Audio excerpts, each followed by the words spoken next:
Hi guys, আবার চলে এলাম সমর। তোমাদের সুপার মার্কেটের ভিডিওটা তো দেখালাম, ঠিক আছে। তো তখন বলতে পারিনি, যাই হোক এখন কথাটা সম্পূর্ণ করি।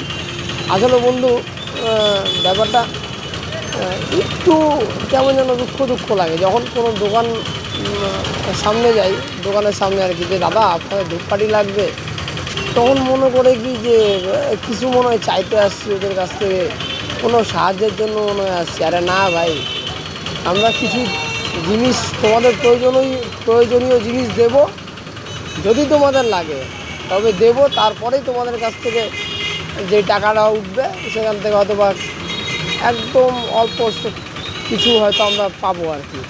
তো যাই হোক, এত বড় সুপার মার্কেটটার মধ্যে হচ্ছে কেউ ধূপকাঠি নিল না, সেটা ব্যাপার না, সেটা আমি দুঃখিত না। তারপর একটু অবাক লাগে কি, একদম শিলিগুড়ির মতন বিয়ে বার, বুঝতে পারলাম। শিলিগুড়ির বড় বড় মার্কেটগুলো এরকমই, মানুষের মনোভাব যে কবে চেঞ্জ হবে জানি না।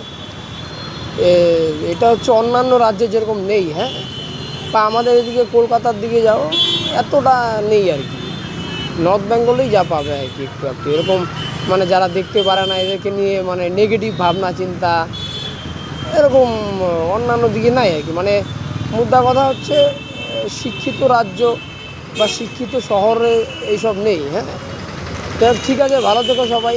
একটু খারাপ লাগে ভাই, পরিশ্রম করি তো, হ্যাঁ, পরিশ্রম করার পরে লোকের ডোর টু ডোর পৌঁছে দিই জিনিসপত্র, তারপরে ওদের ভালো লাগে না। তো ঠিক আছে, আর এইসব তো আমাদের সমস্যা তো আমাদেরই থাকবে।